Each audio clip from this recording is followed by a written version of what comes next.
Bonjour à tous et à toutes et bienvenue sur le bon MJ. On est sur la Shadow March, session 9. Qu'est-ce qui s'est passé suite à la mort de Baudouin? Vous vous le demandez. Qu'est-ce qui s'est passé suite au départ de Nathias? Vous vous le demandez aussi. Que font nos PJ? Qui sont les nouveaux personnages? On est parti. Donc pour les nouveaux arrivants potentiels qui arrivent en plein milieu de la Shadow March, qu'est-ce que c'est la Shadow March en 2 secondes? C'est moi qui vous résume partie après partie une campagne bac à sable motorisée par Shadow Dark. Qui avance bien là, hein, on a déjà des personnages qui ont disparu, plein de choses, donc allez voir les épisodes précédents, sinon vous n'allez rien comprendre. Donc la dernière fois on s'était laissé où les PJ venaient de repousser le dragon Karamwil, avaient enterré leur ami Baudouin, c'était triste, avaient quitté leur ami Nathias, c'était émouvant, et ils avaient décidé de monter le camp un peu plus loin du donjon. Du donjon de Nalbuck. Non, pas du tout du donjon des serpents et du dragon. Ils avaient des nouvelles informations à propos de la flûte, et qui est leur objectif principal. C'est devenu leur priorité, notamment pour Merrick, c'est vraiment une priorité, Merrick le barde, puisque Merrick, c'est carrément sa mission qui lui est donnée par sa hiérarchie. Et donc, ils ont décidé de se rendre vers le lac de l'Oracle, faute de plus d'informations. Ils savent aussi qu'ils doivent trouver la flûte, et que la personne à qui ils vont donner cette flûte, ça va influencer pas mal de choses. S'ils la rendent au dragon, ça va apaiser le dragon, mais la hiérarchie de Merrick demande à ce qu'on ramène la flûte à Pagor, et puis la flûte apparemment a des pouvoirs très puissants, donc est-ce que c'est même une bonne idée de la donner à Pagor? Il y a toutes ces questions. Par contre, ils n'ont pas trop de pistes sur où se trouve la flûte, et donc ils décident d'aller juste à un endroit où ils ne se sont pas encore rendus pour enquêter vers le lac de l'Oracle. Donc, ils espèrent aussi, à cet endroit, trouver du repos bien mérité, et pouvoir acheter un peu d'équipement et se refaire. Et donc notre partie commence justement quand ils arrivent aux alentours du lac de l'Oracle.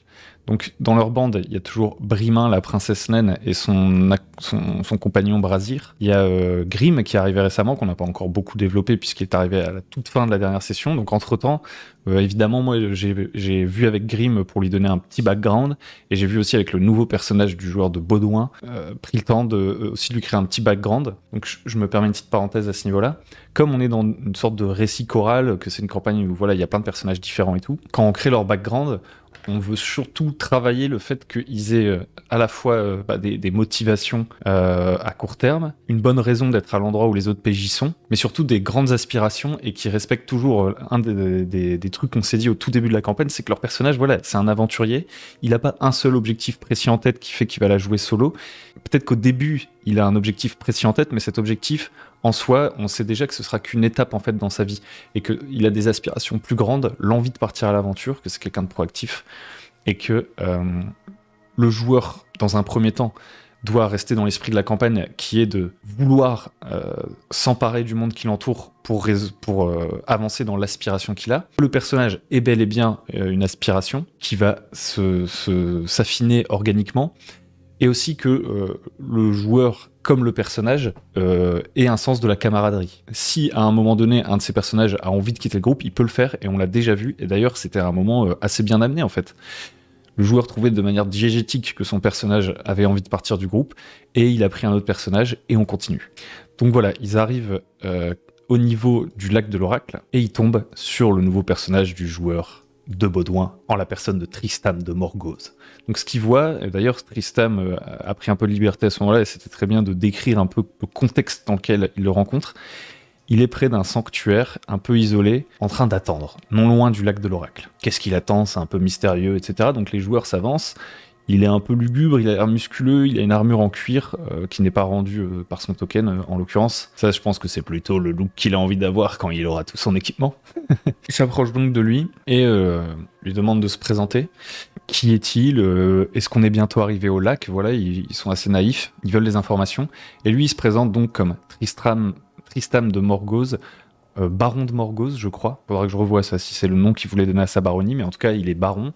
Il est chevalier de Saint-Idriss. Donc Saint-Idriss, c'est une divinité qui fait plus ou moins partie du panthéon de Saint-Eragnis, Saint-Idriss. Il y a aussi Sainte-Sophia et il y a Madira qui chapeaute le tout.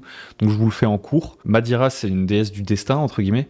Et les saints qui sont en dessous, c'est plutôt des gens qui, de leur vivant, ont eu une ascension vers la divinité. Saint-Eragnis en tête, qui est vraiment la patronne du truc, donc qui est une divinité de justice, de civilisation, de l'ordre, etc. Sainte Sophia, que je viens d'évoquer, elle, c'est plutôt son ordre, en fait, ceux qui servent l'ordre de Sainte-Sophia, c'est plutôt des guérisseurs et des gens aussi qui sont, par exemple, des exorcistes qui cherchent à chasser les démons, mais plutôt dans le monde civil, on va dire. Tandis que les chevaliers de Saint-Idriss, eux, pour le coup, leur sainteté, en fait, Saint-Idriss est connu comme étant une personne qui a servi Sainte-Éragnis et la déesse du destin Mahdira, mais en se battant, en combattant le mal par le mal, en fait. Et donc, c'est un ordre plus ou moins de paladins sombres, mais qui sont pour la cause de l'ordre, en fait. Et au service de divinités en soi plus lumineuses, mais eux ont choisi une voie plus dark, et des moyens aussi de parvenir à la paix plus dark. Ils ont un petit côté Witcher, et en l'occurrence, Tristam, donc, qui fait partie de cet ordre, en fait, il a passé...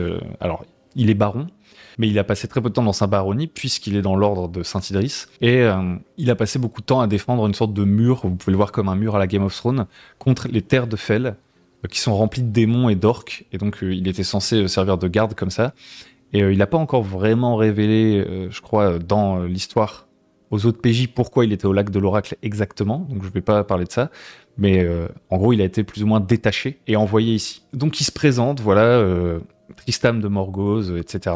Et voilà, les autres disent, bon, bah très bien, où est le lac de l'Oracle, sommes-nous bientôt arrivés, tout ça, tout ça. Et lui, il la joue mystérieuse, parce qu'un autre truc que j'ai oublié de dire, c'est qu'en créant leur personnage, les joueurs, ils ont pu apprendre des choses sur l'univers qu'ils ne savaient pas avec leur personnage précédent. Par exemple, je prends un peu d'avance là-dessus, mais Grimm, lui, il vient de la jungle de Kohor, donc je lui ai donné quelques trucs sur la jungle de Kohor. Et du coup, Tristam de Morgause, qui est baron, il est baron à Mérismar, la faction qui menace Pagor actuellement, et Pagor et Mérismar risquent d'entrer en guerre, et lui, il est originaire de Mérismar. Alors que vous le voyez tout de suite venir, mais Rick, lui, il sert Pagor, donc ça va créer des moments intéressants par la suite, je pense. Et aussi, du coup, comme le joueur voulait que son personnage soit rencontré au lac de l'Oracle, bah, ça veut dire que ça fait plusieurs jours qu'il arrive au lac de l'Oracle, et donc à lui, je lui ai dit plus de choses sur le lac de l'Oracle, et ça lui permettait lui-même d'amener une partie du lore au fur et à mesure. Mais en fait, ce qui est très rigolo et qui a très bien marché, c'est qu'il a joué la carte du mystère. Et en fait, c'est vraiment un moment excellent. De toute façon, tous les joueurs ont... pas forcément... théâtralement parlant, ils font pas tous des voix et je sais pas quoi, ils sont pas en train forcément d'être dans le show, mais je trouve qu'ils ont tous un roleplay excellent, chacun à leur niveau. Et pour le coup, par contre, en termes de show, comment dire, vraiment d'incarnation, le joueur de Baudouin et maintenant de Tristam, lui, il incarne à fond et ça a vraiment eu un très très bon effet sur la séance, je trouve. Donc, il se présente, les autres, j'ai beaucoup tourné autour du pot, mais il y a une mort de personnage, excusez-moi. Il y a des mises à jour à faire. Les autres lui demandent, c'est quoi du coup l'oracle, où est-ce qu'on doit se rendre, est-ce qu'il y a un endroit pour se reposer et tout. Et lui il fait, vous allez le découvrir par vous-même. Et pendant une longue partie de la séance, il était comme ça en parlant des mots en latin et en disant des trucs cryptiques, et ça marchait très très bien. Donc il leur dit, allez un peu plus loin et vous verrez par vous-même ce que c'est que l'oracle, et vous pourrez vous reposer. Et puis il les suit de loin, entre guillemets. Donc eux ils avancent, je vous suis. Et quand ils arrivent, en fait, ils voient qu'il y a quelques personnes autour du lac de l'Oracle, vous voyez, mais pas grand monde, pas du tout une ville comme ils l'espéraient et tout.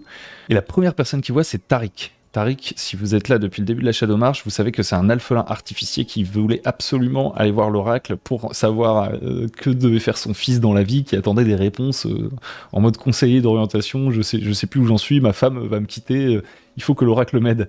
Et donc ils voient Tariq, ils vont à sa rencontre, tandis que Grimm, qui est un peu servile et qui connaît pas Tariq, reste bien là où on lui a demandé. Il joue le mec en retrait qui veut pas interrompre les autres et tout.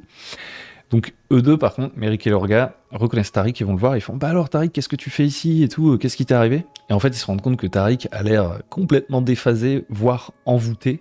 Et d'ailleurs, ils vont voir qu'il y a d'autres gens comme ça. Par exemple, il y a cette PNJ anonyme dont on n'a jamais su le nom. Si, je crois que je lui ai donné un nom à un moment donné parce que j'avais besoin. Attendez, c'était quoi son nom ? Gilda. J'avais quelques noms en réserve parce que je savais qu'il y avait plein de PNJ anonymes entre guillemets dans la zone. Elle est en train de regarder son reflet dans l'eau et de se trouver la plus belle. Il y a elle ici qui arrive et tout de suite, elle est super lascive. Elle suit les PJ partout en leur demandant qu'ils lui racontent absolument tout. Elle a l'air intéressée partout. Lui, Tariq, il est en train de dire « Ouais, regardez, je suis en train de me construire une maison, ça va être génial. Ma famille va arriver, on va vivre près de l'oracle pour toujours. » Alors qu'en fait, il fait des tas de brindilles complètement dérisoires. Il s'est fait un paillasson avec de la pelouse. Enfin bref, les gens ont l'air complètement détracos dans la zone. Donc ils font bon bah c'est bien Tariq, hein, amuse-toi bien. Ils commencent à se dire c'est très bizarre, cette femme elle les suit toujours partout pendant quasiment tout le début du scénario, elle les suit en disant oh c'est trop intéressant ce que vous dites. Avant j'étais quelqu'un qui voulait vraiment se mettre en avant, être le centre de l'attention, mais aujourd'hui grâce à l'oracle je me suis rendu compte que voilà c'est tellement plus intéressant d'écouter les autres. J'ai juste envie de vous écouter, j'espère que vous dérange pas. Des gens complètement perchés. Et apparemment les joueurs ont vraiment kiffé cette ambiance parce que ça crée une aura de mystère et c'était très très bizarre pour eux, donc ça je suis content. Donc ils comprennent pas ce qui se passe, ils demandent du coup à Tristam qui les suit de loin, un peu amusé de les voir expérimenter, ils disent excusez-moi monsieur, mais vous avez l'air complètement bien dans vos baskets et tout, donc qu'est-ce qui se passe en fait ici? Et là lui, il joue toujours la carte un peu du mystère, il fait écoutez, il va falloir que vous expérimentiez l'oracle par vous-même, vous comprendrez. Les voies du Seigneur sont impénétrables, et en fait il les laisse un peu languir. Donc eux, ils vont se diriger vers un autre homme qui a l'air plus ou moins droit dans ses bottes. C'est Tival Greenwood, le père Greenwood, qui leur dit qu'en gros, lui, il reste ici et il gère un peu ces gens-là, parce qu'il y en a certains, ils sont vraiment dans un délire et tout. Donc il y a un peu un côté, vous voyez, rave party, où il y a des gens qui veillent sur les autres, parce que les autres, ils ont des délires hallucinatoires, ils ont pris des drogues, quoi. Et lui, c'est un peu ce gars-là, il dit, moi, je veille sur cette communauté, que les gens se sentent bien. On est en train de se réorganiser, parce qu'il y a eu l'attaque du dragon. Donc là, il leur dit, le dragon a attaqué ici. Il leur dit on est en train d'essayer de se réorganiser, de créer des abris, tout ça, et j'aide ces gens, et puis on essaie de mettre en commun le matériel et tout. Donc voilà, là ils se disent ok c'est bizarre, mais bon, nous notre premier objectif c'est de se reposer. À un moment il se passe un truc qui est pas du tout anodin, et d'ailleurs ça a marqué les joueurs, on en a reparlé après, c'est que Grim au début il a joué en mode servile, et l'orga qui voit que Grim fait le pied de grue et observe juste, veille sur les affaires, lui dit Grim, s'il te plaît, pense un peu par toi-même. Et là, Grim, il fait quoi? Penser par moi-même Et du coup, ça va tout de suite créer, et de toute façon, toute cette séance, ce qui est ouf, c'est que les persos, ils arrivent de nulle part, ils ont pas les mêmes objectifs que les PJ, mais on sent déjà que le groupe se consolide à une vitesse grand V, et c'est ce que je disais à la fin, moi, honnêtement, là, s'il y a un des persos qui fait partie du groupe qui meurt, je serais déjà triste, honnêtement. Ça marche, c'est vraiment excellent. Les joueurs sont très très bons pour ça. Ils ont bien compris qu'on était dans du bac à sable et que c'était de leur responsabilité en fait de s'investir et de travailler ensemble en fait pour que ça marche quoi. Il n'y a pas besoin de mettre en place 1 milliard de trucs pour justifier qu'ils soient ensemble. Ils le font tout seuls et c'est excellent. Donc il dit Grim pense un peu par toi-même et là Grim il se dit ah oui bonne idée ça penser par moi-même. Il y avait un peu de ça. Et au final, il dit pensez par moi-même. Oh bah. Et du coup, ça l'attache à l'orga. Et en plus, l'orga, c'est un hobgoblin. Grim, c'est un gobelin. Donc, ils ont une parenté commune à des dizaines de générations près. et du coup, voilà. Ça crée l'attachement. Et tous ensemble, ils décident de partir, toujours suivis par cette femme et par Brimain et Brazir. Ils décident de partir vers le village dont leur a parlé Greenwood. Et donc, ils arrivent près d'un village. Et là, je leur dis 2 choses. Ou même plus. Je leur dis, ce que vous voyez dans ce village, c'est qu'il y a du monde. Il y a des gens qui ont l'air complètement perchos, comme ceux en contrebas près du lac, mais il y a aussi des gens qui ont l'air bien droit dans leurs bottes et qui ont l'air très actifs et en train d'essayer d'améliorer la vie de camp et de construire un camp de fortune. Et aussi, ce que vous réalisez, c'est que, en regardant votre carte, c'est censé être le camp des rages fauchons. Donc là, les joueurs, ils sont en mode, quoi, le camp des rages fauchons, on n'entre surtout pas là-dedans, il faut qu'on réfléchisse à ce qu'on va faire et tout. Donc ils s'arrêtent devant la porte et commencent à réfléchir. Ah, une autre chose que j'ai oublié de dire, mais qui est quand même assez importante, dans ce que Tristam disait, parce qu'il connaît un peu plus le lore de l'endroit, vu qu'on en a parlé avant la partie A2, un truc sur lequel il a fait planer le doute et il l'a amené de manière assez mystérieuse, c'est qu'il leur a dit, l'oracle, c'est le lac. J'avais oublié de dire ça parce que c'est quand même assez important pour la suite.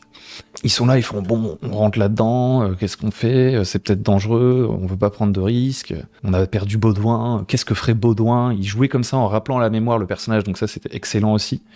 Ils sont restés longtemps comme ça à discuter de ce qu'ils voulaient faire. Moi, sur le moment, j'ai eu un truc de MJ, vous savez, de me dire... C'est pas moi qui m'ennuie à les écouter, moi je trouve ça intéressant, tout leur roleplay et tout, mais de me dire cette conversation elle est très très longue, donc je fais une petite aparté, ils ont parlé très longuement devant le camp. Et donc dans ce genre de situation, c'est un peu quand les joueurs ils s'arrêtent devant la porte du donjon ou je sais pas quoi. Moi je me dis toujours, si ça tombe, il y en a un, il ose pas le dire dans le groupe, mais en fait il a envie d'avancer et que ça avance. Et donc j'ai été tenté de plus vite leur tendre une perche, et en fait quand je leur en ai parlé à la fin de la partie en leur disant...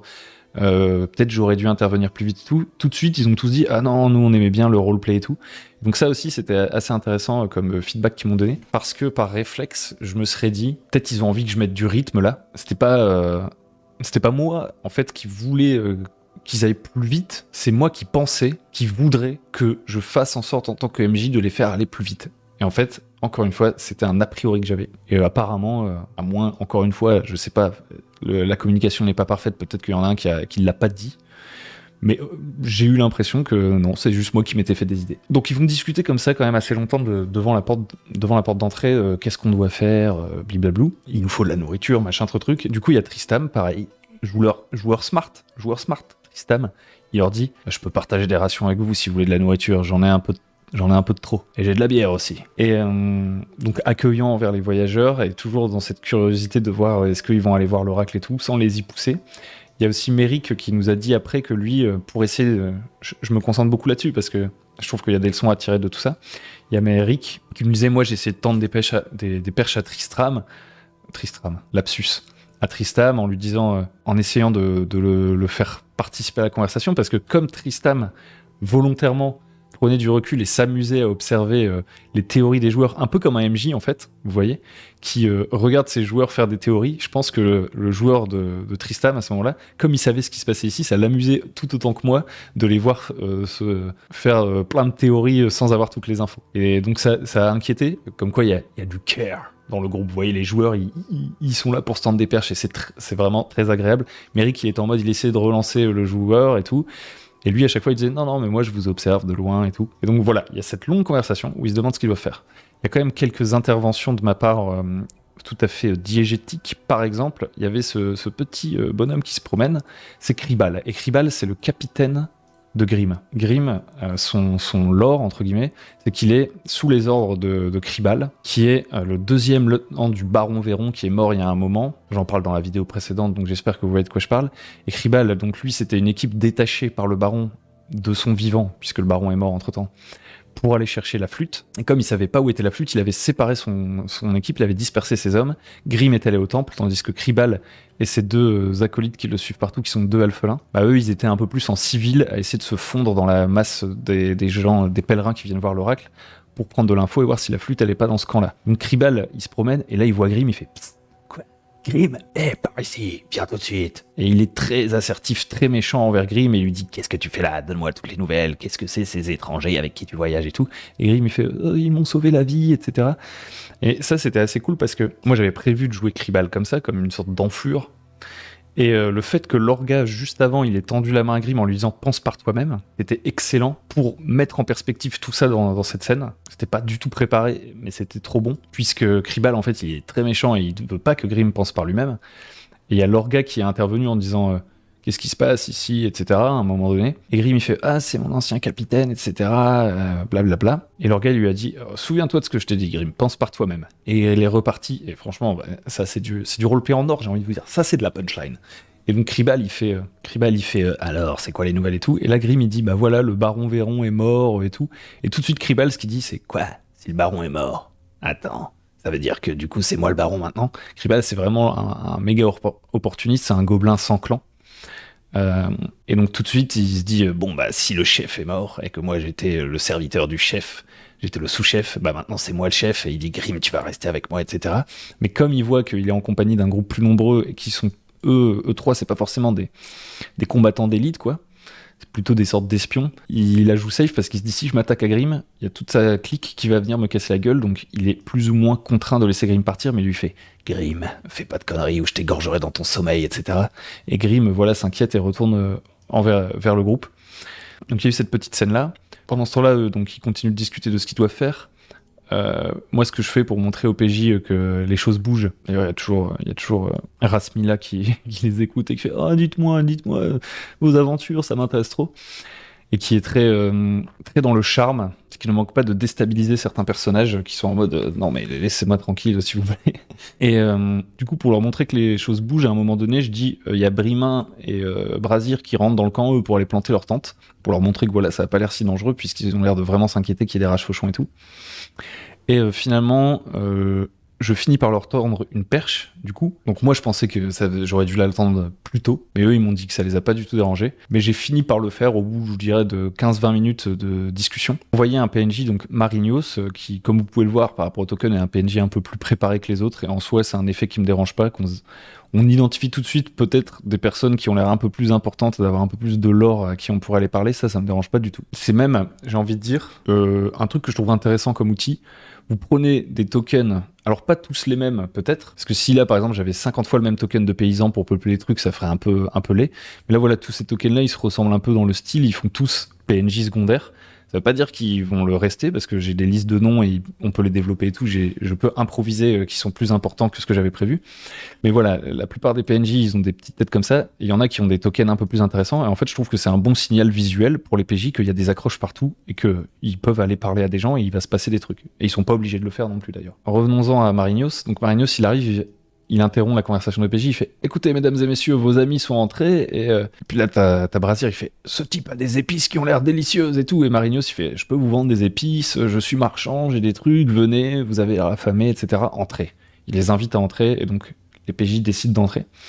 Ils vont aller voir d'ailleurs Marignos qui est avec sa fille Corvina. Ils ont une mule et ils ont avec eux toutes sortes de talismans qui viennent de pays lointains. Donc eux, ils viennent d'un territoire dont l'inspiration est un peu Barbarians of Lemuria, si vous connaissez le jeu de rôle, qui s'appelle Agadir et qui est très très loin. Et ils ont un petit lore et tout, et potentiellement ça peut être des personnages intéressants. Les PJ ont pas creusé pour cette fois-ci, et c'est pas grave. Ils sont contentés d'avoir une relation marchande pas très cordiale d'ailleurs. Ils leur ont acheté des rations et des torches. Et Marignos, il a essayé de leur offrir des talismans, une boîte de laquelle, à chaque fois qu'on l'ouvre, il y a un scarabée qui sort, donc c'est complètement accessoire. Mais leur gars lui a fait remarquer, il fait « Mais ça sert à rien, ça, pourquoi on vous achèterait ça ?» Et du coup, Marignos, il est tout de suite monté dans les tours et lui a dit « Dégagez, vous, votre peuple, vous êtes des primitifs, vous les autres gobelins, alors venez pas me dire ce qu'il est intéressant de vendre ou pas. » Et donc leur gars a dit « Ah bah si c'est comme ça, je me casse. » Et ça a créé voilà, un petit moment de RP rigolo. Aussi un truc que j'essaie de montrer, qui n'a pas été saisi comme perche pour le coup, c'est que Corvina, elle était plutôt fermée dans le groupe. C'est la fille de Marignos. Et voilà, elle parle pas beaucoup. Bon, ils achètent leur truc. Et ensuite, donc il y a... Qu'est-ce qui s'est passé ? Il y a Merrick et leur gars qui ont décidé d'aller un peu plus de l'avant, parler avec des gens. Donc déjà, Merrick, il a demandé à essayer de scanner un peu la zone, voir dans quel état elle est. Et ce qu'il remarque, du coup, c'est qu'il y a bien eu les traces de l'attaque du dragon, et que les gens ont l'air de réparer le camp à la fois avec ce qui a été laissé par les rages fauchons derrière eux, parce qu'ils apprennent, par la même occasion, en posant des questions, que les rages fauchons, suite à l'attaque du dragon, ont décampé de la région, ce qui est quand même un gros changement dans la campagne, parce que les PJ, jusqu'à maintenant, pour eux, les rages fauchons, c'était une faction très dangereuse, qui était présente et tout. Là, ils apprennent qu'ils ont quitté l'endroit. Et ça, c'est parce que les PJ ont mis du temps, ont pris du temps pour faire d'autres choses, et du coup il y a eu attaque de dragons et les rages fauchons qui partent, etc. Donc ça c'est le temps qui s'écoule. Donc ils apprennent ça, et que donc tous les gens là de l'oracle avant, en fait, ils vivaient dans un caravansérail qui se trouvait près du lac. Et suite au départ des rages fauchons, ils sont allés se relocaliser dans un endroit un peu plus en hauteur et un peu plus agréable à vivre. Donc Merrick et leur gars décident d'aller parler à 3 individus ici, tandis que Grim, toujours suivi de près par Rasmila, qui dit « Oh, vos histoires sont très très intéressantes, ma foi », décide de s'entretenir avec Tristam, de lui demander qu'est-ce que... En fait, Grim, il a une mission secrète, entre guillemets, que vous allez découvrir, je pense, assez rapidement, et dont vous allez apprendre des choses là maintenant, mais Grim, il a ses propres objectifs. Du coup, comme Tristam laissait entendre que l'oracle montrait aux personnes la chose qu'il désirait le plus au monde, Grim, ça l'intéresse pour sa mission.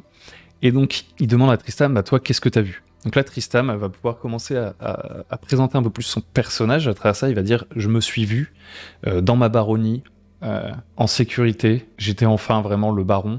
Et j'étais accompagné d'une femme que je ne connais pas. Et du coup, voilà, je pense que je ne sais pas comment ma route va m'amener là, mais il semblerait que ce soit mon désir le plus profond, et d'ailleurs ça m'a même fait reconsidérer les choix que j'ai fait dans ma vie. Et aujourd'hui je me dis que c'est bien ça ce à quoi j'aspire. Pour revenir aux aspirations, on a une aspiration qui n'est pas forcément ultra précise, qui est évoquée par une image, c'est-à-dire être en paix dans une baronnie et commencer à fonder une famille, potentiellement. Que du coup, comme il est chevalier de Saint-Idriss, il avait un peu laissé de côté jusqu'à maintenant, et il se rend compte que c'est ça en fait ce qu'il a toujours vécu. Peut-être qu'il est fatigué un peu des combats, etc. Et donc vraiment une ouverture, et on ne sait pas comment il va atteindre cet objectif. C'est ça qui est intéressant, l'objectif n'est pas trop précis, purement matériel, et n'est pas une obsession genre qu'on peut réaliser dans la seconde et qui va faire qu'on va quitter le groupe. Donc ça c'est excellent. Et Grim, lui du coup, il se dit « Ah, j'aimerais bien moi aussi faire ça et tout, parce que j'ai une mission que m'a donnée une prêtresse, je dois retrouver mon maître et tout. » À Tristam, il dit « Ne m'en dis pas plus, si tu veux je t'accompagne au lac de l'oracle, et je veillerai sur toi. » Effectivement, l'oracle va venir à toi, et comme tu peux le voir autour de toi, il y a des gens qui ont du mal à revenir dans la réalité suite à cette expérience. Mais si je suis proche de toi, je pourrais veiller sur toi et t'éloigner de l'oracle et de ton influence, et donc tu ne seras pas piégé. Si tu le souhaites, je serai le garant que cette expérience se passe bien. Et donc Grimm, il fait ah oui, génial et tout. Tout de suite, Rasmila, elle fait ah, j'aimerais trop savoir ce que c'est votre histoire de prêtresse et toutes vos aventures et tout, je vous accompagne. Et ils partent au lac pour mener cette expérience psychédélique. Pendant ce temps, nous avons donc Merrick et Lorga qui viennent parler à un certain Pablo et à 2 personnes qui l'accompagnent. Donc ils arrivent, ils font vous êtes là depuis longtemps, qu'est-ce que vous faites ici, les introductions de base, on aimerait s'installer quelque part et tout. Pablo leur dit ah vous inquiétez pas, ici vous plantez votre tente, vous payez la dîme au père Greenwood qui organise un peu la communauté et vous vous installez. Donc ils font ah ok cool et tout, et vous êtes venus pourquoi? Il y a toute une conversation. Donc les gars se présentent plus ou moins comme des marchands, enfin non pas comme des marchands, ils se présentent chacun en fait, il y en a un il dit je suis comptable, il y en a un il dit je suis professeur de lettres, il y en a un autre qui dit qui parle moins, qui dit qu'il vient d'Assoif, donc qui est un quartier de la ville de Pagor où honnêtement on n'a pas forcément envie de dire de nos origines et tout. Et il leur explique que eux ils sont là, qu'ils étaient venus en pèlerinage et qu'ils vont repartir parce qu'ils n'ont pas trouvé ce qu'ils cherchaient avec l'oracle, qu'ils comptent retourner à Pagor, mais qu'ils cherchent un drachéide du nom de Silva et ils savent pas où il est, et ils demandent au PJ est-ce que vous avez vu Silva par hasard? Donc ça c'est assez cool parce que les PJ, encore une fois, bien sûr, il y a une incentive visuelle, c'est-à-dire qu'ils voient bien que ces tokens-là sont un peu différents, donc je pense que c'est pas complètement hasardeux qu'ils aillent parler à ces personnages-là plutôt que n'importe quel PNJ que vous voyez ici. Tiens d'ailleurs là il y en a 2 qui ont exactement la même tête. Mais par contre quand ils arrivent, en fait les gens auxquels ils parlent, boum, ils ont une histoire quoi. Et ils sont pas venus vers eux pour leur en parler. Donc ça, je trouve que c'est l'effet waouh dont on parlait dans les émotions. Et vous allez voir que de manière assez hasardeuse, parce qu'il y avait plein d'autres PNJ qui honnêtement étaient beaucoup moins liés aux problèmes des PJ, mais ceux-là spécifiquement, ils sont directement liés, donc c'est assez excellent que ils fassent partie des premières personnes vers lesquelles les PJ sont allés, se sont dit tiens, on pourrait aller discuter avec eux. Donc il leur parle de ce problème de Silva qui a disparu. Les PJ, au début, pas méfiants, parce qu'ils se disent c'est juste des PNJ que Hugo il a préparés, qui ont une petite histoire, et ça tombe, on est en train d'ouvrir une porte qui est pas intéressante. Bon, ils disent juste bon non, nous on n'a jamais vu de Silva, un drachéide, je sais même pas ce que c'est, blablabla. Et puis à un moment donné, je sais plus exactement comment on en arrive là, mais leur gars il leur dit voilà, nous on vient de Tarasco a brûlé, etc. Je sais pas si vous êtes au courant, mais Tarasco a brûlé. Là, Pablo dit ah bon, Tarasco a brûlé, écoutez, nous et là, il bug et il dit « Ah bon, Tarasco a brûlé ». Et donc là, je dis « Ok, Lorga fait un jet de sagesse. Lorga fait un jet de sagesse, il réussit. Je me demande s'il n'utilise pas un lock token, je ne sais plus. Et je lui dis, comme il a réussi, tu vois que ces 3 personnes sont dans une sorte de rôle de composition, ils jouent un rôle qui n'est pas du tout le leur, et là, tu l'as vu ticker en fait. D'un seul coup, il a bugué, alors que jusqu'à maintenant, il se faisait passer pour un gars simple qui avait juste perdu un ami. Donc le gars il fait ah bon, Tarasco a brûlé, etc. Intéressant. Et vous pouvez m'en dire plus et tout. Donc là, leur gars il met un petit coup de pied à Amérique en mode ces mecs-là sont pas nets, et il exploite carrément la situation en disant ah et en plus ça me revient, je pense qu'on a peut-être croisé ce Silva, ou alors attendez, laissez-moi réfléchir. Je crois que j'ai entendu quelqu'un près du lac de l'Oracle parler justement de Silva le Drachéide. Donc là, le gars, je dis à leur gars, maintenant tu me fais un jet de bluff. Il fait son jet de bluff, il réussit. Et le gars, il fait, ah oui, intéressant, ok, du coup, on va aller voir du côté du lac. Et ils partent, et là, les 2 autres, ils disent, enfin, leur gars dit Amérique, je te jure, ces mecs-là, ils sont pas nets, il faut qu'on les prenne en filature. Eux 3, et ils sont suivis de près par leur gars Amérique. Pendant ce temps, ici, la rave partie commence. T'as Grimm, il fait bon je suis prêt à parler avec l'oracle. Là t'as Rasmila, elle fait j'ai hâte de savoir ce qu'il va vous dire et tout, c'est vraiment trop passionnant. T'as Tristam, il fait écartez-vous mademoiselle, laissez-le profiter de cette expérience transcendantale. Et il dit Grimm, ne t'inquiète pas, je veille sur toi, s'il se passe quelque chose, on est d'accord, je t'éloignerai de l'oracle et tu pourras revenir à toi. Donc là je dis à Grimm, t'es devant le lac. Je lui dis au début rien qui se passe, tu sais pas trop quoi faire, ton petit cœur bat vite, tu te dis est-ce que je fais quelque chose de mal, etc. Vu qu'il joue un personnage qui a pas forcément énormément de confiance en lui. Et puis je lui dis, au bout d'un moment, tu commences à te calmer, tu prends ton mal en patience, la lune se reflète sur les eaux du lac, et à un moment donné, tu penses voir bouger un truc sous le lac. Donc là il me fait, j'essaie de le retrouver du regard et tout, et je fais, cette fois-ci tu vois une masse énorme au fond du lac, immobile. Il regarde et tout, là c'est énorme parce que là il y a Lorga qui est omnubilé par Muglub et le grand tout et tout qui se dit ça tombe, c'est le grand tout ou un truc du genre, je sais plus. Enfin bref, il y a vraiment une suspension dans l'air, et je lui dis là Grimm, tu te sens défaillir, tu sens un frisson, tu perds l'équilibre, comme si d'un seul coup Il y avait un procédé chimique qui se passait dans ta tête que tu connais pas bien. Tu perds l'équilibre, tu tombes sur les fesses, tu as un vertige, tes pupilles se dilatent avec la lune. Et maintenant, tu vas me dire quel est ton désir le plus profond, Grim.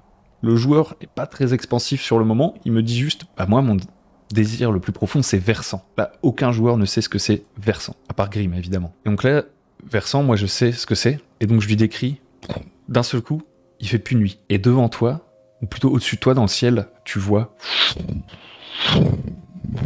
un énorme dragon qui passe dans le ciel et qui vient se poser sur le lac et qui approche sa tête tout près de toi. Il est verdoyant, comme de l'émeraude, il est cristallin, il est scintillant, et il te fait « Ah, je suis heureux de te voir ». Et il approche sa tête de toi, et il l'incline de telle sorte à ce que tu puisses lui caresser le museau. Donc là, Grim, il voit devant lui, il faut comprendre, son maître, son dieu, un dragon qu'il a jamais vu, mais que toute sa tribu et tous les gens dans la jungle de Kohor d'où il vient vénèrent. Donc il est là, il fait « Waouh !» Je le caresse et tout. Et là, je dis, le dragon incline son échine pour que tu puisses monter sur lui. Il t'y invite. Est-ce que tu le fais ? Là, Grim, il fait « Bien sûr ». Il se saisit d'une épine dorsale, il grimpe sur le dragon, et là, je lui dis « Le dragon s'envole. T'as jamais été aussi grand, Grim. Tu es plus grand que l'Orga maintenant. Et waouh, t'es dans le ciel !» Et il vole et tout. Et je lui dis, et là, le dragon fait un virage, survole la vallée avec le lac et tout. Et ce que tu vois en contrebas, c'est la jungle de Kohor qui désormais est autour du lac. Ta maison est ici, Grim. Et il y a tous les habitants, tous les gens que tu connais et que t'adores qui sont là, qui t'attendent. Et tout le monde t'applaudit en faisant « Grim, Grim, tu as réussi, tu as réussi !» Et il y a toutes les jeunes gobelines que tu n'as jamais osé courtiser qui font « Oh Grim, tu es le meilleur !» Et il y a tes parents qui font « Grim, décidément, nous sommes très fiers de toi et tout. » Et en gros, bouffée de chaleur pour Grim qui d'un seul coup se sent un héros légitime, super. Il a même réussi à retrouver le dragon versant et tout. Et là, je dis à Grim, fais un jet de sagesse. Il réussit le jet de sagesse, et le jet de sagesse servait à savoir, Grim allait rester sous l'influence sous le monde de l'oracle. À un moment donné, ça retombe, vu qu'il a réussi, et l'oracle, il sort de l'influence de l'oracle et il revient à lui. Donc là, t'as Tristam qui fait, ça va Grim, alors ça s'est bien passé et tout. Et Rasmila qui arrive et qui fait, ah Grim, qui s'approche de lui un peu trop. C'est très peu courant pour Grim, un gobelin, d'avoir autant d'attention de la part d'une personne de la gente féminine qui ne soit pas goblinoïde. Et elle lui fait, ah Grim, alors, vous avez retrouvé votre maître, ça va vous aider pour la prêtresse, etc. Très insistante. Et puis, il y a Tristam qui fait « Attendez, laissez-le récupérer un petit peu. » Et là, sans le savoir, Tristam, il a déclenché un truc. C'est qu'il a pris Rasmila par l'épaule. À ce moment-là, je lui dis « Fais un jet de sagesse. » Il réussit. Et je lui dis « Tu sens que Rasmila, ça l'exaspère que tu la repousses. Et qu'en fait, t'as l'impression à un moment donné qu'elle se trahit et qu'elle a bien la tête sur les épaules, en fait. Elle se fait passer pour quelqu'un qui est sous l'emprise de l'oracle. » Et en fait, je reviens un peu là-dessus, mais il y avait eu plusieurs autres GD avant dans le scénario qui étaient plus difficiles. Mais en gros, à chaque fois que les joueurs ils avaient potentiellement une occasion de voir une faille dans la couverture, le rôle qu'incarne Rasmila, je leur faisais faire un GD d'intelligence et tout, plus ou moins difficile en fonction de si ils avaient des preuves très concrètes de ça. Et en fait, ils m'ont dit à la fin qu'ils s'en étaient pas du tout rendu compte et que jusqu'au bout, et je sais pas si vous l'avez vu venir en voyant la vidéo, jusqu'au bout, pour eux, Rasmila, c'était un personnage, entre guillemets, de MJ, juste pour rebondir et faire des blagues et faire un personnage un peu relou et voir comment ils allaient réagir. Jusqu'au bout, ils pensaient que c'était que ça. Les GD que je leur demandais pour détecter que Rasmila, c'était une impostrice. Ça se dit impostrice ? Une imposteur, une impostrice, je ne sais plus. Ils pensaient que c'était pour savoir s'ils tombaient sous l'emprise de l'oracle. Comme quoi, moi, je me disais, ça va leur mettre la puce à l'oreille, mais non, et du coup, c'était du meilleur effet, et ça, c'est assez excellent. Donc, à ce moment-là, je dis à Tristam, tu sens qu'elle est pas contente que tu l'éloignes de Grim parce qu'elle elle voulait vraiment savoir quelque chose. Et en fait, tu sens qu'elle vous manipule depuis le début en faisant croire que elle a juste envie d'entendre des histoires et qu'elle est dans un délire, qu'en fait, elle essaie d'obtenir un max d'informations. Elle s'éloigne. À ce moment-là, ce qui est marrant, c'est que du coup, tous les PJ sont là en filature sur différents personnages parce que du coup, Tristam, il dit « Ok, Grim, on va devoir suivre cette Rasmila. J'ai l'impression qu'il y a un truc qui cloche. » Et du coup, en fait, tous ces personnages fonctionnent ensemble. Et ils se retrouvent tous ensemble et ils se font une sorte de réunion secrète où ils vont croiser leurs informations, vous en doutez. Donc là, les PJ, tous, ils décident d'espionner ça. Donc je leur fais tous faire des jets de discrétion et tout. Et j'utilise tous leurs lock tokens, toutes leurs ressources possibles parce qu'ils veulent absolument, pour une fois, mettre toutes les chances de leur côté pour écouter ce qui se passe, etc. Et ils vont réussir, prendre toutes les précautions et ils écoutent. Et du coup, ils obtiennent énormément d'informations. En fait, Pablo qui est ici, il dit on essaie toujours de trouver des infos sur Silva. On a l'impression qu'il y a des gens qui connaissent Silva, mais ils nous ont envoyé sur une fausse piste, je pense. Ils essaient de se débarrasser de nous. Ils sont à suspecter. C'est les nouveaux arrivants. Et Rasmila, elle fait oui, je les suspecte aussi. Je les suis, mais j'arrive pas vraiment à leur arracher des trucs. Mais ils ont lâché des termes comme le temple, le donjon, le dragon, l'artefact, etc. Et donc je pense qu'ils savent où est la flûte. Et en fait, ces 4 personnes cherchent la flûte aussi. Donc là, les PJ, ils entendent ça, ils font OK. Ils réussissent toujours tout leur jet de discrétion. Et donc du coup, ce qui se passe, c'est que Rasmila leur fait bien. Ce qu'on va faire pour leur retirer des informations, j'ai l'impression qu'ils me soupçonnent maintenant, c'est qu'on va attendre la nuit, on va choper le plus faible d'entre eux, à savoir l'alphelin. Ça, c'était rigolo de dire l'alphelin, du coup. T'as Méric qui fait « Oh non, pourquoi c'est toujours moi? Je me suis encore mis dans les ennuis !» Ils font « On va prendre le plus faible d'entre eux, l'alphelin. On l'éloigne, on l'interroge, on tire tout ce qu'on a à savoir de lui, on voit s'il savent où sont la flûte, on prend toutes les infos, et si nécessaire, on le tue derrière, et on s'en va. On a traîné assez longtemps ici. Silva doit commencer à avoir beaucoup d'avance sur nous. Il faut qu'on se remette en route. Un truc que j'ai oublié de dire au PJ, c'est aussi que une des raisons qui a fait qu'ils sont restés aussi longtemps au lac de l'Oracle, cette bande-là, et de pas partir tout de suite à la recherche de leur ami Silva, c'est qu'ils étaient blessés, parce que les PJ le comprennent assez vite. En fait, ce groupe, c'est eux qui voulaient voler la flûte initialement, et Silva, l'autre membre de leur groupe, le Drachéide, c'est celui qui a la flûte et ils en ont été séparés. Et donc ils étaient blessés suite au cambriolage au temple, parce qu'ils ont eu affaire aux kobolds, ils ont été pris en chasse par le dragon, etc., etc. Donc Rasmila, elle fait vous retournez au camp et vous essayez de les distraire un petit peu, peut-être de les faire boire un coup, trouver un moyen de les séparer, et puis moi je m'occuperai de récupérer l'alphelin et on l'interrogera. Donc eux ils retournent là-haut, et Rasmila, elle en attendant, toujours dans son rôle de faire genre, elle repart. Elle repart se recoiffer, et se remettre dans son rôle, prendre le temps de se remettre dans son rôle, pour être crédible. Donc là, les PJ, ils se regroupent, ils font « Ok, on est sur un gros coup, cette fois-ci, j'ai bien l'impression, les gars, qu'on a un plan et tout, ça peut peut-être bien se passer, on a plein d'infos et tout. » Et donc Grimm, il dit « Ok, je vais m'approcher d'elle, elle pense que je suis un faible d'esprit, tout à l'heure, elle avait l'air très intéressée de savoir ce que c'était mon rêve et tout, donc je vais aller la voir tout seul. Et si ça tombe, ce que ça va faire, c'est qu'elle va me suivre, elle va vouloir passer du temps avec moi, et je vais réussir à l'isoler, et vous lui tomberez dessus, on lui fera une embuscade. » Donc là, les PJ disent « Ok, nous on se planque. » Donc il y a Tristam. Grimm, il va la voir, il fait « Alors, vous allez bien, nanana ?» Et là, tout de suite, elle reprend son rôle, elle fait « j'ai vraiment envie de savoir ce que l'oracle vous a dit, c'est si passionnant, vos histoires, etc. » Et donc, il dit « Oui, je sais, oui, suivez-moi. » Donc, il fait un jet de bluff, plus ou moins, pour l'attirer. Et au moment où il arrive là, et que l'embuscade se déclenche, elle est panée de la dernière pluie. Et je leur avais fait comprendre, en disant d'ailleurs à Tristam, que quand il lui avait saisi l'épaule, là, et qu'il avait compris qu'elle avait tressailli et qu'elle n'était pas vraiment dans un état d'envoûtement, j'avais dit qu'il avait senti que c'était une personne athlétique, et pas forcément juste la belle éplorée, qu'elle aurait sûrement du répondant. Donc ils sont assez prudents, et elle aussi du coup. Donc quand elle arrive à ce niveau-là, là je leur redemande tous de faire un jet de discrétion, et ils ratent tous. Donc du coup, alors qu'ils vont se jeter sur elle, elle a plus ou moins l'initiative, elle capte la supercherie, mais vraiment au dernier moment, et donc elle essaye de choper Grimm pour lui mettre un couteau sous la gorge. Elle échoue, donc Grimm se sépare d'elle, et là, hop, mademoiselle, calmez-vous. Il l'encercle. Tristam, qui est un chevalier, même si c'est un chevalier d'arc, il essaye de régler les choses sans la violence dans un premier temps, et il lui dit « Madame, nous avons à nous entretenir avec vous. Nous avons l'impression que vous essayez de nous jouer des tours. Vous essayez de jouer des tours à Grimm, mon ami que j'ai accompagné auprès de l'oracle. J'ai promis, entre guillemets, qu'il serait en sécurité, et j'ai l'impression que vous vous faites passer pour quelqu'un que vous n'êtes pas, et en bon chevalier errant avec quand même un peu un code, il dit voilà, moi je veux qu'on règle cette situation entre guillemets à l'amiable. Un truc intéressant qui s'est pas passé, mais que j'ai quand même envie de souligner, qui était assez stratégique sur le plan tactique, qui était intéressant, c'est que le fait que Grimm, en fait, ce soit lui qui aille auprès de Rasmila pour faire l'appât, c'était intéressant parce que les gobelins, je rappelle, ils peuvent pas être surpris.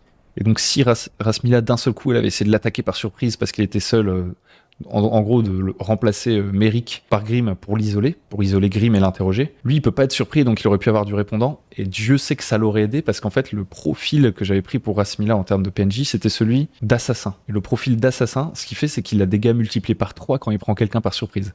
Donc si ça avait été n'importe qui d'autre que Grimm, et qu'à un moment donné, l'action et les jets de dés nous avaient mené à ce que Rasmila s'inquiète et essaye de planter quelqu'un, elle aurait peut-être pu one-shot un PJ. Petite parenthèse, donc là, il y a eu une coïncidence. Je sais pas si... il me semble que Grimm avait dit que c'était un choix stratégique de sa part. Mais peut-être que j'invente ça, je sais plus.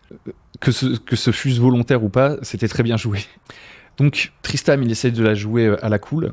Elle, comme il essaie de la jouer à la couche, je fais un jet de réaction pondéré par le fait que voilà, elle est pas née de la dernière pluie, elle est extrêmement prudente et pondérée par le charisme de Tristam, et elle est curieuse dans un premier temps. Donc curieuse, ça correspond pas vraiment à la situation qu'on essaie de jouer, mais je considère que ça fait qu'elle peut vouloir désescalader la situation, et donc elle dit « Je ne sais pas ce que vous me voulez, je n'ai rien à voir avec vous, vous vous montrez agressif, donc je vais repartir maintenant, on va éviter un esclandre et on repartira bons amis. » Donc elle n'attaque pas tout de suite, elle ne réattaque pas tout de suite Grimm. C'est ça que Tristam a gagné. Les PJ se montrent insistants, ils disent « Non, ça va pas être possible, il va falloir que vous restiez. » Et donc là, ce que je dis, toujours pour prendre en compte l'action de Tristam, j'ai pas envie que le fait que Tristam essaie de jouer la négoce, même avec une fanatique qui en fait ne va pas du jour au lendemain, dans la seconde, changer de personnalité et dire « Oui, bien sûr, je vais me mettre à table et tout vous raconter. » J'ai envie que ça ait un impact, le fait qu'il essaie de la jouer fine ou en tout cas charismatique. Et donc je considère que plutôt que de se montrer agressive, elle va plutôt essayer de s'échapper. Et donc elle claque un fumigène par terre,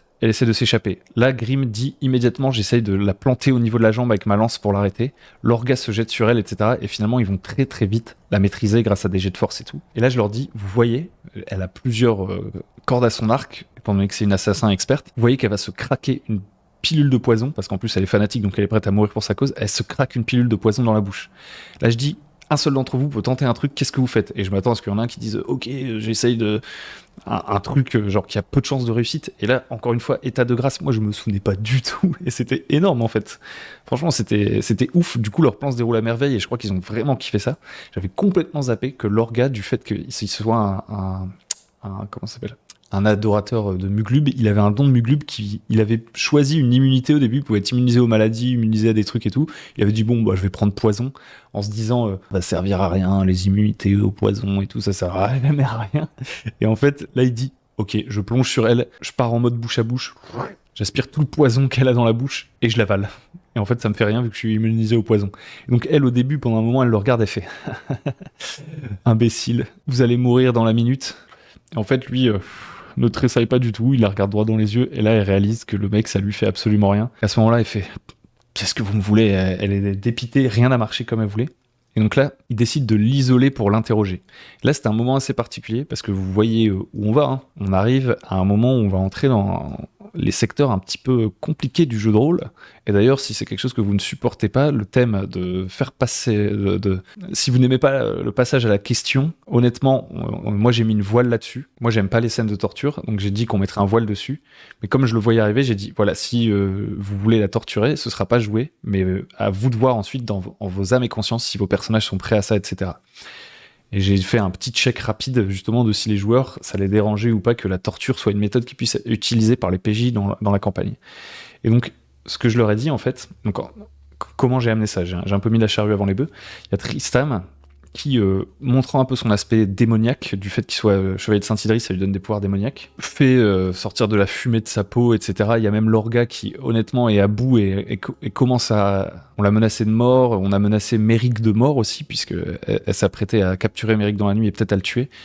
L'orga, il durcit le jeu, d'où le nom de l'épisode, je pense que ça s'appellera On durcit le jeu. Il se dit attention madame, si vous ne donnez pas ce qu'on veut, on va venir le chercher même si ça doit être violent. Et ils montrent les poings, leurs armes et tout. Et là, ce que je leur dis, c'est une fanatique. Donc là, vous voyez, je dis un nom. Là, j'ai pas mis de hasard et tout.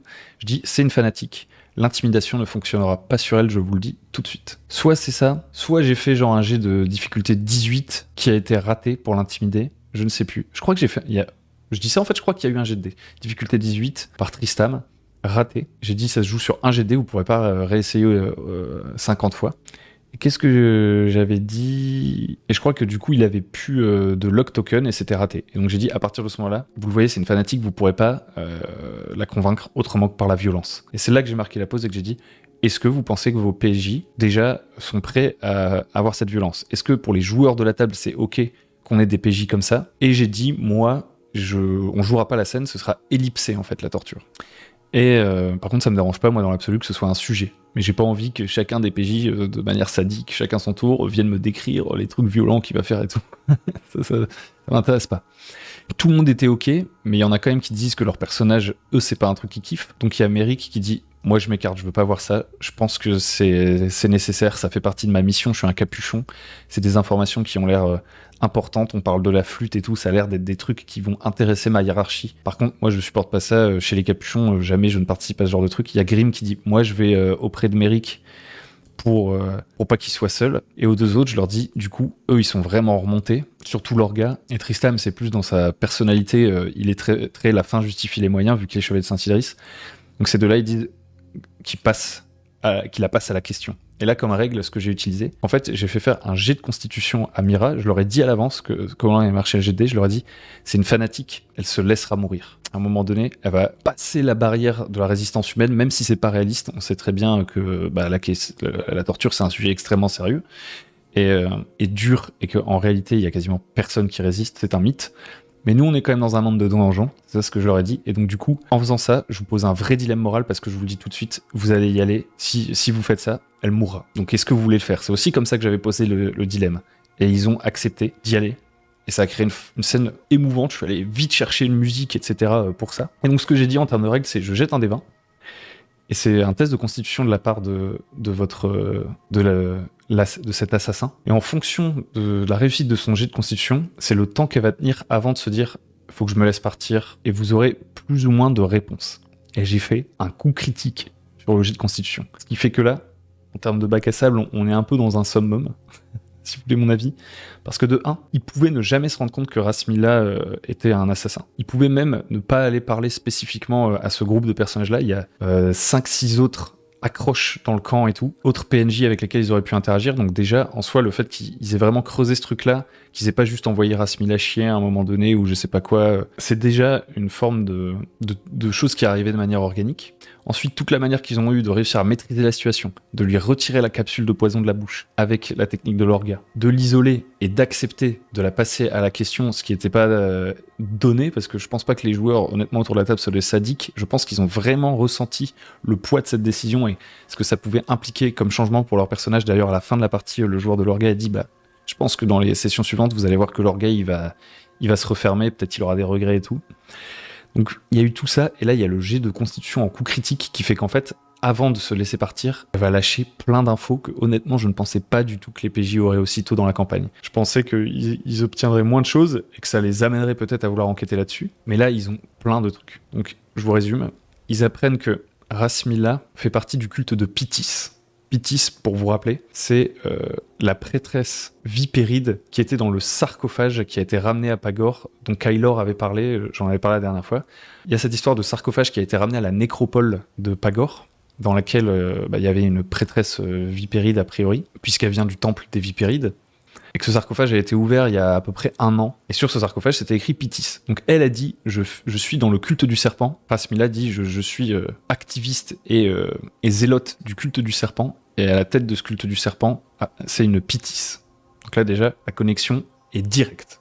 Vous pouvez pas faire plus court. Elle explique que elle et son groupe ont bien cambriolé le temple. Elle dit noir sur blanc que Sylva, le Drakeid qui était dans leur groupe, avait la flûte au moment où ils ont été séparés, et que elle a même un doute sur le fait que Sylva soit un double agent qui est volontairement décidé de se séparer d'eux, et du coup en fait eux, les gens du culte du serpent qui volaient la flûte, étaient eux-mêmes infiltrés par un Drakeid d'une faction potentielle qui s'est barré avec la flûte exprès.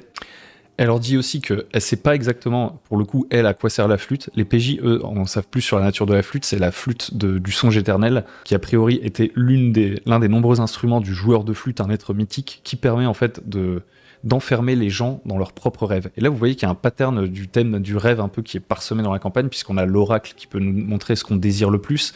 Il y avait Nathias qui s'était fait voler ses souvenirs et qui avait des cauchemars. Là, on a une flûte qui permet d'enfermer quelqu'un dans son propre rêve, dans sa propre idylle. Et honnêtement, c'est pas voulu. Il y a des motifs qui se répètent et c'est voulu, mais je pense que, je sais pas, c'est un truc qui m'inspire. Il y a souvent le thème du rêve qui revient, et je suis assez content de ça, même si c'est, pour le coup, la providence. Mais je dérive complètement. Le dernier truc qu'elle dit, donc, c'est qu'elle sait pas à quoi sert la flûte du songe éternel, mais que par contre, la vocation du culte du serpent et de Pitis, de ce qu'elle a compris. Elle est pas dans les petits papiers, elle est pas non plus au top de la hiérarchie. Et c'est de ressusciter Rakazoa, le plus puissant et le plus ancien des vipérides dont le monde se souvienne. Et à ce moment-là, elle rend l'âme. Donc elle a lâché absolument toutes les infos que j'avais pour elle. Bon, j'ai pas lâché des trucs sur sa vie, mais c'est parce que les PJ ils demandent pas. Et du coup, c'était quoi ton métier avant ? C'est quoi ta marque de voiture préférée ? Non, c'était pas ça les questions que lui posait. Mais donc sur vraiment ces trucs-là, je leur ai tout lâché, quoi. Je pensais pas que ça arriverait à ce moment-là. Donc, encore une fois, je suis trop content qu'en fait, il y ait des trucs comme ça qui arrivent dans la partie. Et ce que j'ajoute à la fin, pour vraiment quand même marquer qu'il y avait un choix moral et enfoncer le clou quand même sur le fait que c'est pas un truc à prendre à la légère comme sujet, c'est que je dis qu'au dernier moment, au moment où elle rend l'âme, eux qui sont près d'elle sentent qu'elle a eu un regret au dernier moment et qu'elle s'est dit « Pourquoi j'aurais peut-être dû m'arrêter ? Est-ce que ça en valait la peine ?» Et là, elle meurt. Et là, c'est la fin de la séance. Et voilà, genre honnêtement, séance de dingo. Mes feedbacks et un peu les feedbacks qu'ils ont donnés, je vais regarder les Stars and Wishes qu'ils ont faites. Donc Stars and Wishes, c'est un moyen de faire du feedback dans vos parties de jeux de rôle. C'est un outil pour ça.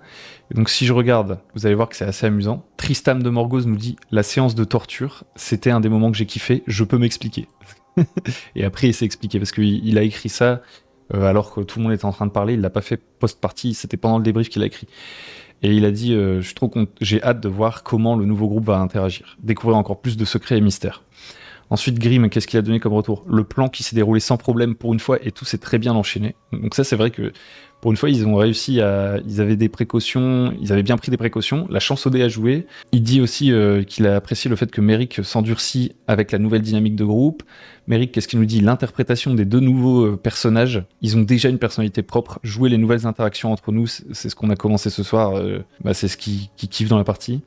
Lorga nous dit l'ambiance mystérieuse pleine de mystères, double mystère ici. Il a kiffé autour du lac de l'oracle et tout. Et un truc qu'il kifferait, donc plus par rapport à l'histoire pour le coup, c'est apaiser le dragon et redonner de l'espoir aux habitants de l'Échine. Donc ce qui laisse supposer que Lorga dans son agenda, ce serait plutôt ramener la flûte au dragon pour lui. Peut-être qu'il y aura un dilemme au moment de la flûte. Et donc voilà, ça c'est un petit truc qu'on dit. Alors il y a eu plein d'autres choses dans le débrief, évidemment, mais il y a deux points que je trouve il y a quelques points que je trouve assez intéressants. Donc le premier, la séance de torture, je peux m'expliquer. C'est vrai que je m'attendais pas. Vous voyez, quand il y a quelqu'un qui dit mon moment préféré, la séance de torture, vous dites tu fais un petit peu peur, mon ami. En fait, il dit moi, ce que j'ai kiffé, c'est justement le côté. Dans beaucoup de jeux, c'est une solution facile, la torture, et c'est vrai que c'est une solution lâche et facile. Mais là, tu nous as bien appuyé le dilemme dessus. Et honnêtement, à la fin, j'étais triste pour Rasmila. Et ça, je trouvais ça intéressant. Alors, il y a Lorga qui a dit « Mais attends, t'es triste pour elle. C'est quand même quelqu'un qui allait tuer Merrick et tout. » Mais je comprends ce qu'il veut dire. Je pense que le fait qu'on ait bien pris des pincettes avant, qu'on ait vraiment posé le fait que la torture, c'est pas du tout anodin, ça a vraiment permis de rendre cette scène, de faire en sorte que cette scène soit autre chose de on torture un mec, on fait un jet de dés, on décrit 2-3 trucs sadiques et on a une info, vous voyez. Et je suis assez content que ça ait été vécu comme ça pour le coup, parce que je trouve, pour moi, c'est un des sujets les plus touchy. S'il y a un truc où je dois mettre des lignes et des voiles, donc les lignes et les voiles, c'est avant une campagne, pour ceux qui ne connaîtraient pas, c'est se dire, ce sujet-là, je veux pas que ce soit abordé, c'est vraiment un truc tabou pour moi, j'ai pas envie que ça se passe autour de la table de jeu, etc. Voile, c'est un peu plus, ça me va qu'on en parle, mais j'ai pas envie qu'on le voit en jeu. Et honnêtement, voilà, moi, la torture, c'est un des trucs où je suis vraiment pas à l'aise, en particulier quand il y a quelqu'un qui commence à décrire longuement comment il fait souffrir un autre personnage. Je sais que ce personnage n'existe pas, mais voir quelqu'un prendre du plaisir à donner force aux détails là-dedans, moi c'est quelque chose qui me perturbe, vous voyez. Et du coup, comme on l'a très bien géré ensemble, en tant que joueur, moi ça m'a pas dérangé du coup. Même si, j'avoue que je regarde plus du tout Lorga du même œil. Vous voyez, Tristam, ça faisait partie du perso, le fait que Lorga il twiste un peu comme ça, ça me fait quelque chose dans mes entrailles. Qu'est-ce que je voulais dire d'autre par rapport au débrief ? Un autre truc, un point important du débrief, et je pense que là on était tous d'accord, c'est que je pense que c'est multifactoriel, mais on a quand même une chance de fou, c'est que là les joueurs, ils acceptent vraiment à 100% la proposition bac à sable. Le fait que le but, c'est pas que moi je sois là et que je recolle toutes leurs histoires ensemble, ils travaillent tous à la camaraderie de leur groupe, et ça c'est surpuissant en fait. J'ai l'impression que la campagne est indestructible. Que si un personnage quitte la campagne, si un joueur à un moment donné peut plus faire la campagne et tout, ça marchera toujours parce qu'en fait il y a cette fondation bac à sable, les gens qui dessus ont complètement compris comment ça marchait et leur responsabilité en tant que joueur d'être les gens proactifs du bac à sable, etc. Et que c'était leur travail de se remettre en cohérence, de créer toutes ces petites scènes d'interaction sociale qui vont faire que de manière organique et pas sortie du chapeau, leurs personnages vont s'attacher les uns aux autres. Vous voyez par exemple à Tristam, il n'est pas encore complètement lié au groupe en termes d'objectifs et tout, mais il a déjà proposé d'accompagner Grimm vers le lac, et donc ça crée un vrai lien d'amitié. J'ai oublié d'ailleurs une punchline de Grimm quand Tristam lui a raconté ce qu'il voulait, avoir son domaine, avoir une famille et être en paix. Grimm, en fait, c'est aussi un peu une de ses aspirations profondes. Et donc, du coup, Grimm, il lui avait dit, t'es un bon gars. Et donc, du coup, ça a tout de suite créé un lien entre les persos. Et en fait, le fait de jouer toutes ces scènes-là et tout, c'est ça qui fait qu'en fait, je pense que, entre guillemets, le groupe pourrait wipe en termes de personnages. Tout le monde pourrait mourir et la campagne pourrait continuer en soi. Alors, bien sûr, ce serait difficile à avaler comme dans n'importe quelle partie de jeu de rôle. D'un seul coup, admettons, tous les personnages disparaissent. Je pense que ça marcherait quand même, en fait. J'ai l'impression. Enfin, en tout cas, c'est le sentiment que j'ai, et c'est plutôt un sentiment agréable par rapport à d'autres campagnes où, vous savez, vous vous dites « Ah, il y en a un, il décroche un petit peu en ce moment. Ah, il y en a un, machin. Ah, il y en a un, il est pas trop dans la proposition, il a l'air déçu. » Là, c'est trop bien, et c'est que du kiff. Donc voilà, je vais m'arrêter là. J'espère que cet épisode vous a plu, et puis on se retrouve pour la suite. J'ai hâte, honnêtement. Je vais peut-être essayer d'organiser sous forme de podcast, parce que voilà, les gens n'ont pas forcément envie de montrer leur tête, mais à un moment donné, peut-être un épisode où les joueurs qui ont envie de la campagne viennent et on fait une sorte de mini table ronde sur cette campagne, à un moment où il y a une coupure un peu logique, un temps. Je leur ai dit d'ailleurs que peut-être bientôt, vu que je sais de moins en moins les directions dans lesquelles ils vont aller, etc. Enfin, qu'en gros, en ce moment, j'avais un peu moins de temps pour préparer, et que du coup, s'ils prenaient des décisions que je pouvais absolument pas anticiper en termes de revirement, de choix de ce qu'on fait dans le monde, etc., je pourrais me retrouver démuni. Je leur ai dit que, pour pas les influencer, je leur ai pas dit les endroits qui sont moins préparés et tout, mais il y a des endroits, clairement, là, je pense, s'ils décident de s'y rendre du jour au lendemain, et que je le vois pas venir, avec tout ce que j'ai à faire en ce moment, moi de mon côté et tout, avec la chaîne, mais aussi le travail, et puis la famille, plein d'événements, etc. Peut-être à un moment donné, on devrait sauter une semaine de jeu, entre guillemets, pour que j'ai plus de temps pour préparer, et qu'à ce moment-là, le temps qui aurait dû être accordé à la séance pourrait être un moment où on enregistre ensemble un truc. Je sais pas si on aurait grand-chose à dire. Peut-être que vous, si vous êtes encore là à écouter, et ça fait extrêmement plaisir si c'est le cas, merci de suivre la Shadow March, n'hésitez pas à liker, à vous abonner, à laisser un petit commentaire, à venir sur Tipeee pour soutenir, on le répétera jamais assez. Peut-être que vous, là, vous vous dites, moi j'aimerais bien poser des questions aux joueurs. Je sais pas, honnêtement, si vous y sentez un intérêt et tout. Et dans ce cas-là, n'hésitez pas à les mettre, et puis ça pourrait être des trucs dont on parlera. Encore une fois, merci de m'avoir écouté. C'était la Shadow March, session 9, et à la prochaine pour la session 10. Un beau jour, ou peut-être une nuit, près d'un lac, l'oracle m'a parlé.